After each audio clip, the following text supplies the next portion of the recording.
My name is Tamar, and first of all, I want to thank you, all of you, for joining this amazing conference and the chance that was given to me to stand in front of you. I believe that we as parents and you as qualified professors can overcome many problematic issues together. Now, let me tell you my story briefly. I have twin girls, 5 years old, and they have cerebral palsy. They can't walk, one of them can't even sit independently. Since I became a mother of such children, I realized that I have to learn more and more to help my babies more effectively and to change their life for the better. But not only my kids, but others as well, because in my country there are lots of babies with such problem. So to achieve my goals, I became a student in Tbilisi Medical University, and I'm currently studying Master's in Pediatric Rehabilitation faculty. So this is my life. I live with this problem, I grow up with them, and I know every step in our life what kind of problems we have. First of all, I want to tell that when you are a parent, you need patience, motivation, hard work, and a great will. I know many parents who are afraid of life. They are confused and they don't know how to take an actual step forward. I know some parents too who leave their baby in their maternity home when they get informed that the kid may be disabled in the future. So I think that it is important to remember that there are no disabilities, there is disabled environment. Now I want to tell you some important issues, problematic issues. And first of all, it is medical and psychosocial rehabilitation. In Georgia, we have officially established 70 rehabilitation lessons funded from the government, which is a quite small number to see real effect, because I work with my babies every day and our progress is very little.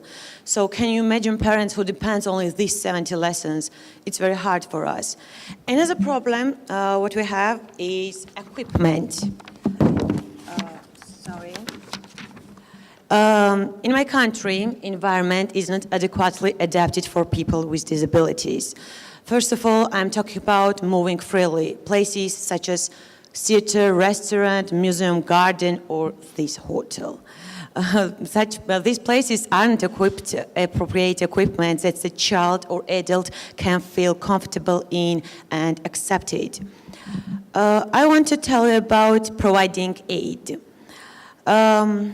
In my country, there are no strollers and walkers. And if there are some, they are not for babies with disability. They are for adults and with another problem. For example, you see this walker, I don't have this. This walker isn't mine, it belongs to another person, to parents who bought it in Turkey. I can't go to Turkey and buy it, but I need it very much and I can't find there. So I think that there should be more companies and organizations which will provide such kind of equipment. Also I want to tell you about public consciousness. In our society, there is a huge stigma that discriminates people with disabilities. Expressing their misdeeds, difference, and disgracing them makes these children more isolated from the rest of the world. Also, I wanted to add, I want to tell about active participation in social cultural activities. We need new projects, new activities for these kids that can enrich their life with joy and new opportunities, because everyone needs healthy environments simply to survive.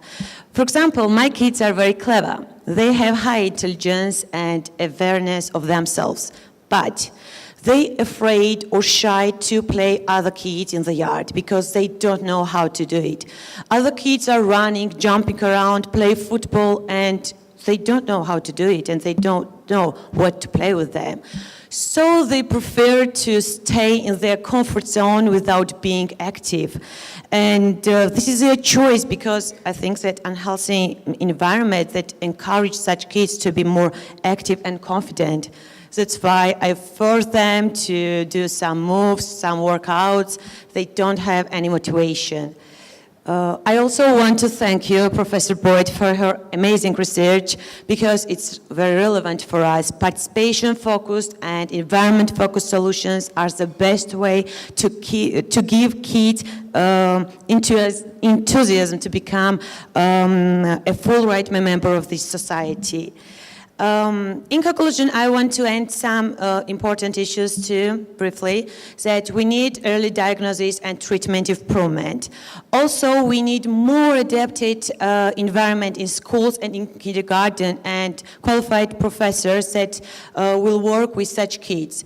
Also, I think that we, parents, need therapists too, who will teach us how to integrate our babies with society.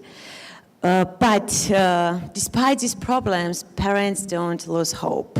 We fight for the better future, and we try to transform the walls into doors and change obstacles into opportunities. So I believe that with your help and with government support, we can make these children's life much easier and better. Because it's true, together we are stronger. So thank you very much for attention.